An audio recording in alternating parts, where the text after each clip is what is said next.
नमस्ते दोस्तों, मैं प्रिंस आपका तहे दिल से स्वागत करता हूं आपका अपना प्यारा सा YouTube channel Rathore online academy में। दोस्तों, आज हम क्लास 10th के हिंदी चैप्टर 4 को पढ़ेंगे। तो चलिए आज के क्लास को हम स्टार्ट करते हैं। चैप्टर 4 है नाखून क्यों बढ़ते हैं। हिंदी चैप्टर 4 का क्या नाम है? नाखून क्यों बढ़ते हैं। इस पाठ के लेखक कौन है? इस पाठ के लेखक हैं हजारी प्रसाद द्विवेदी जी। नाखून क्यों बढ़ते हैं पाठ के लेखक कौन है? हजारी प्रसाद द्विवेदी जी।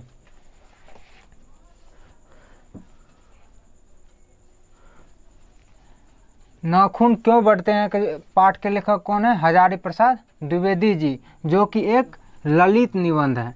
नाखून क्यों बढ़ते हैं क्या है? एक ललित निबंध है। विधा क्या है? ललित निबंध है। ललित निबंध है। हजारी प्रसाद द्विवेदी जी का जन्म 1907 ईस्वी में। हजारी प्रसाद द्विवेदी जी का जन्म 1907 ईस्वी में आरत दुबे का छपरा बलिया उत्तर प्रदेश में हुआ था। आरत दुबे का छपरा बलिया उत्तर प्रदेश में हुआ था। कहाँ पे? उत्तर प्रदेश में। कितना ईस्वी में? 1907 ईस्वी में। हजारी प्रसाद द्विवेदी जी का जन्म 1907 ईस्वी में आरत दुबे के छपरा बलिया उत्तर प्रदेश में हुआ था। हजारी प्रसाद द्विवेदी जी को भारत सरकार के द्वारा पद्म भूषण से सम्मानित किया गया था। हजारी प्रसाद द्विवेदी जी को भारत सरकार के द्वारा पद्म भूषण से सम्मानित किया गया था। द्विवेदी जी को लखनऊ विश्वविद्यालय द्वारा डी.लिट की उपाधि मिली थी। हजारी प्रसाद द्विवेदी जी को लखनऊ विश्वविद्यालय के द्वारा डी.लिट की उपाधि मिली थी। द्विवेदी जी की प्रमुख रचना। अब हम द्विवेदी जी के प्रमुख रचना को पढ़ेंगे, जिसमें अशोक के फूल, कल्पलता, विचार और वितर्क, कुटज, विचार प्रवाह, आलोक पर्व, प्राचीन भारत के कलात्मक विनोद, निबंध संग्रह में वान भट्ट की आत्मकथा, चारुचंद्र लेख,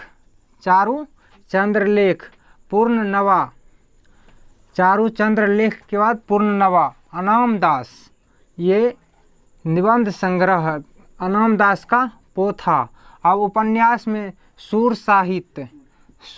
साहित्य, कबीर, मध्यकालीन बोध का स्वरूप, नाथ संप्रदाय, कालिदास का लालित योजना, हिंदी साहित्य का आदिकाल और हिंदी साहित्य की भूमिका, हिंदी साहित्य उद्भव और विकास आदि क्या है? हजारी प्रसाद द्विवेदी जी की प्रमुख रचना है। हजारी प्रसाद द्विवेदी जी का निधन 1979 ईस्वी में दिल्ली में हुआ था। कहाँ पे? 1979 ईस्वी में दिल्ली में हुआ था। हजारी प्रसाद द्विवेदी जी का निधन 1979 ईस्वी में दिल्ली में हुआ था। अब पाठ के अनुसार, पाठ के अंदर में जो ऑब्जेक्टिव है उसको हम देखते हैं। बड़ा दयनीय जीव कौन होता है? अल्पग पिता बड़ा दयनीय जीव होता है। नाखून क्यों बढ़ते हैं यह प्रश्न किसने पूछा? नाखून क्यों बढ़ते हैं यह प्रश्न हजारी प्रसाद द्विवेदी जी से किसने पूछा था? छोटी लड़की ने। हजारी प्रसाद द्विवेदी जी से नाखून क्यों बढ़ते हैं किसने पूछा था? छोटी लड़की ने। द्विवेदी जी का द्विवेदी जी निर्लज अपराधी किसे कहा है? हजारी प्रसाद द्विवेदी जी ने निर्लज अपराधी किसे कहा है? नाखून को। द्विवेदी जी निर्लज अपराधी नाखून को कहा है। राम जी के वानर सेना के पास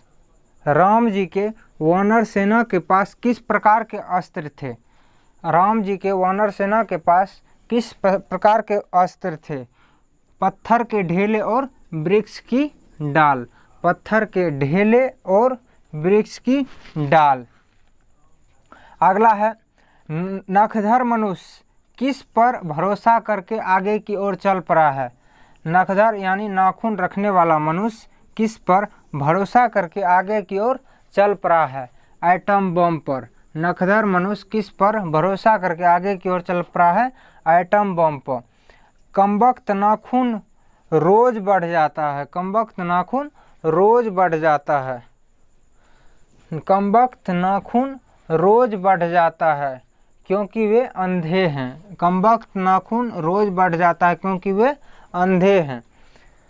किस देश के लोग बड़े बड़े नाखून रखना पसंद करते हैं? किस देश के लोग बड़े बड़े नाखून रखना पसंद करते हैं?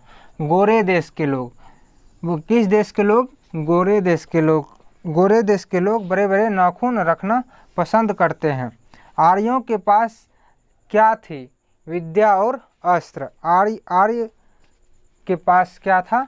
विद्या और अस्त्र।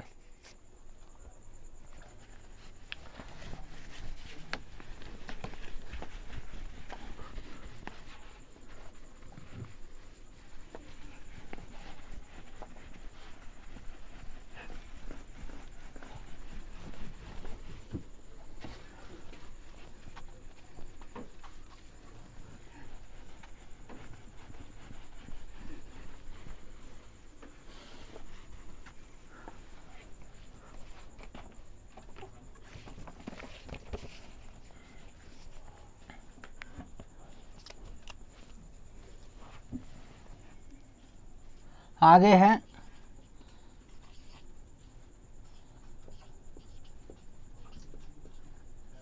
सब पुराने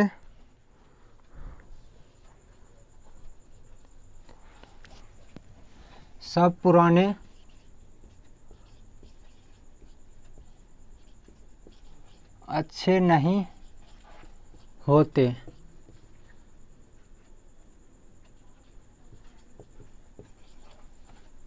और सब नए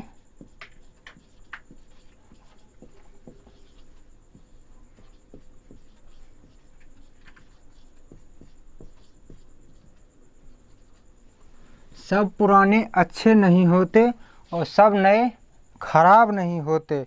यह किसकी पंक्ति है? यह पंक्ति किसकी है? कालिदास की। यह पंक्ति किसकी है? कालिदास की। सब पुराने अच्छे नहीं होते, सब नए खराब नहीं होते। यह पंक्ति किसकी है? कालिदास की। तो आज हमने चैप्टर 4 को पढ़ा। चैप्टर 4 में लेखक परिचय और पाठ के परिचय को पढ़ा। अगले क्लास में हम अगले चैप्टर को पढ़ेंगे। आज की क्लास को हम यहीं ख़त्म करते हैं। मिलते हैं अगले क्लास में। थैंक यू, धन्यवाद, बाय।